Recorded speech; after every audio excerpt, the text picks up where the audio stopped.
Merci Madame la maire. Oui, je voudrais intervenir sur le rapport d'orientation budgétaire, un peu comme on le fait chaque année ici même. Je vais dans le sens de ce que déclarait tout à l'heure Gérard Bamoulet concernant le travail qui est effectué par les services et sur l'ambiance également qui règne dans cette commission d'appel d'offres où nous nous permettons, au-delà même du travail, de créer une ambiance avec de l'humour et des sourires. Alors je le dis parce que c'est peut-être pas courant dans certaines autres instances où les choses sont figées, mais là c'est vrai aussi qu'il y a certaines amitiés qui se nouent et par conséquent une confiance réciproque. Voilà. Alors le document lui-même, cette fois-ci j'ai remarqué qu'il y avait quelques coquilles, mais vénielles, on va dire, pas très importantes, un pluriel oublié ou un accord de verbe, et ce n'est pas grave parce qu'on comprend très bien ce que dit le rapport. Alors, en le prenant dans l'ordre de présentation, sur le contexte international et national, évidemment, je vais m'abstenir d'en reprendre les éléments essentiels, car tout le monde sait ce qui se passe à propos des crises de toutes sortes qu'on entend dans les médias, les crises politiques, économiques et sociales. Je ne commenterai pas non plus, parce que Gérard ne l'a pas fait de manière détaillée, les dispositions législatives et économiques, il les a tracées en grande ligne par le gouvernement, et je pense plus particulièrement au pacte financier, même s'il faut garder en tête ces dispositions, notamment pour mieux comprendre les impacts, les avantages et les contraintes sur le budget municipal. Et j'y viens peu à peu, mais d'abord sur la métropole, où il n'est pas dit grand-chose dans le rapport. Vous exposez quand même les liens avec la métropole, que vous continuez de contester, et les incertitudes pour le devenir des interactions avec elle, notamment en ce qui concerne les transferts de compétences. C'est ce que tu as abordé, Gérard, tout à l'heure. Et il y a, certes, dans cette métropole, des couacs et des imperfections dans sa mise en œuvre, on le constate tous, on ne va pas se le cacher, et aussi les tâtonnements indécis du gouvernement qui n'aident pas à une meilleure lisibilité. Je pense là en particulier au transfert de la compétence voirie, et tu as bien précisé, mais j'avais l'intention de le dire, qui pour l'instant est seulement reporté et non pas rendu aux communes.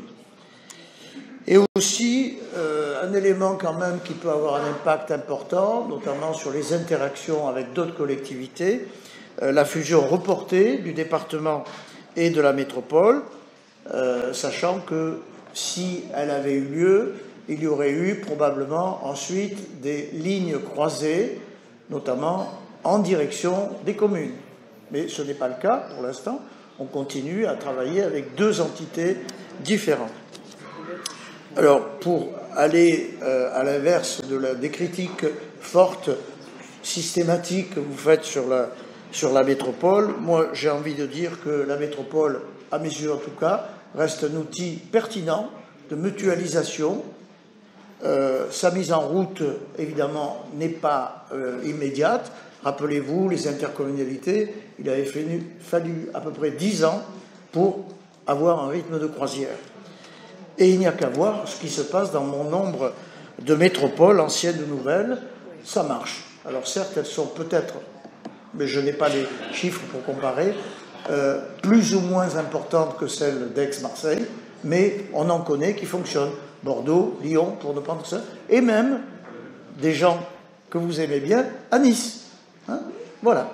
Donc je ne vois pas pourquoi on ne pourrait pas un jour avoir une métropole ici, avec les efforts de tous, qui marche.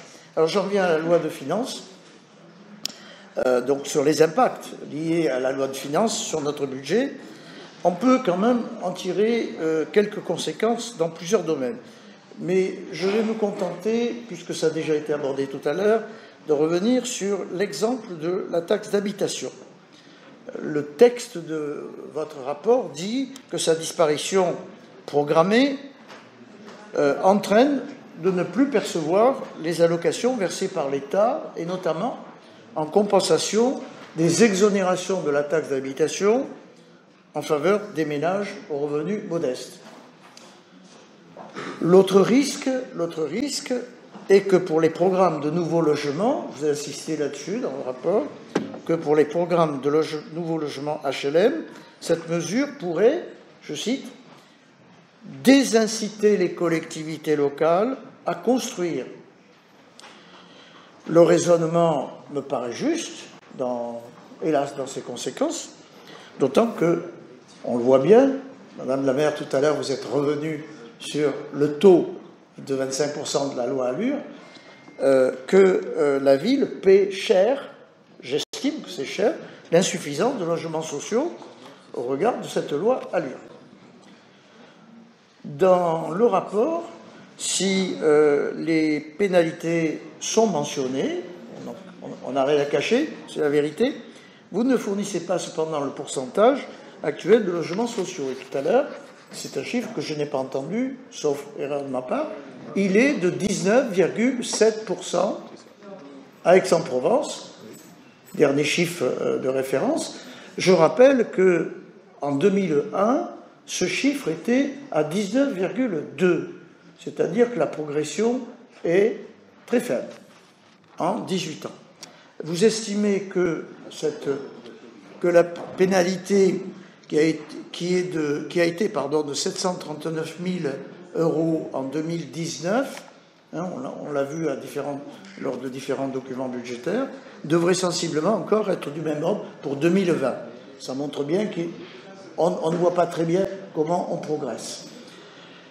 Comme je l'avais dit l'an dernier, toujours sur cette question du logement, ce qui est préoccupant, c'est le chiffre de 40% de foyers fiscaux exonérés de la taxe d'habitation. Alors ces foyers fiscaux peuvent s'en réjouir, mais à mon avis, c'est quand même révélateur du nombre de familles en difficulté, voire en souffrance, ou à revenus très modestes, sans compter les ménages en attente d'un logement social. Et ce n'est pas le PLU voté en 2015 qui apportera, là encore, c'est un avis, des solutions fortes. J'en avais d'ailleurs, et mon ami Guerrera y a fait allusion tout à l'heure, j'en avais d'ailleurs fait la remarque le 16 octobre, lors de la réunion publique sur le PLUI à la salle du Bois de l'Aune, ajoutant qu'au mieux, ce PLUI pourrait prétendre à un rattrapage dû aux insuffisances, mais pas prévoir de manière prospective d'atteindre le seuil des 25%. Vous avez donné une explication. Si vous voulez la compléter tout à l'heure, vous pourrez le faire. Merci de le faire dans le cas échéant. Alors, tout n'est pas négatif dans une politique qui est menée depuis de longues années. Et cela étant dit, je ne voudrais pas laisser penser que ces orientations budgétaires, dans une certaine continuité, n'ont pas justement de points positifs. Je veux parler, par exemple, des efforts de maîtrise de la masse salariale. Il faut le reconnaître, il y a de vrais efforts. De la gestion sécurisée de la dette, avec 69,7% d'emprunts à taux fixe et seulement 30,30% à taux variable, ce qui assure vraiment là une stabilité lorsque l'on fait des emprunts et qui n'influe pas, en quelque sorte, sur les zigzags que peut connaître un budget. Également, les ratios financiers, on nous donne un tableau chaque année, qui nécessite, je pense que Gérard va apprécier le mot, une forme d'acrobatie quotidienne pour les maintenir à un niveau convenable. Voilà. Et je vais terminer avec les taux fiscaux, parce qu'il me semble quand même que c'est un peu le nerf de la guerre, et l'élaboration du budget. Alors, pour ce qui est des taux fiscaux communaux, s'il est vrai qu'ils ne varient pas, il y avait eu juste la taxe d'habitation, un petit peu modifiée de 10%, vous vous rappelez pour quelle raison. En revanche, là je vais répéter mes griefs de chaque année, j'appelle ça un tour de passe-passe, votre tour de passe-passe, qui consiste à augmenter les tarifs et droits divers, et qui ne figure pas sur les avis d'impôt annuels, mais qui sont prélevés quotidiennement dans la poche des Aixois chaque fois qu'ils ont besoin d'un service public communal. J'ajoute que pour alimenter ce budget, comme d'autres, vous aviez passé un protocole transactionnel avec le Canal de Provence. Je vous avais dit puisque maintenant il arrive à son terme. C'est la dernière fois que vous encaissez ces 3 millions et quelques. Donc il n'y aura plus cette recette exceptionnelle les années suivantes. C'était un fusil à un coup, on va dire, à 2 coups peut-être, 2 coups et demi. Toujours dans le domaine des rentrées budgétaires, et ça c'est un reproche qu'on vous a fait depuis toujours, vous avez mené une politique permanente de cession en vous séparant de parties importantes du patrimoine immobilier communal. L'an dernier, 3,7 millions.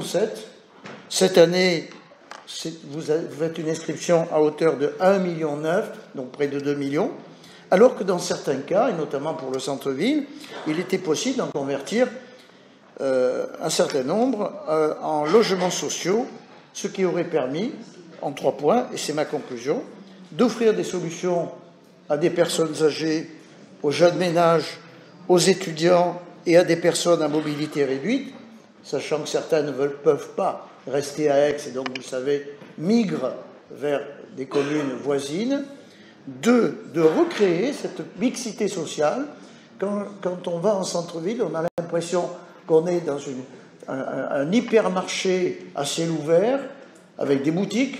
Et là, récemment, il y a eu un point qui a été fait sur le nombre de boutiques dites de luxe, pourquoi pas, la restauration, et puis des petits pourcentages pour ce qui reste en commerce de proximité, par exemple. Donc je pense qu'il faut de la mixité sociale au centre-ville. Et il y avait des outils. Et il y a la requalification du centre-ville, il y a l'ANA et tous les dispositifs. Et enfin, de faire baisser, une fois pour toutes, en tout cas d'amorcer une baisse du prix du foncier du fait de l'intervention publique. Voilà ce que je voulais vous dire et je vous remercie pour votre attention.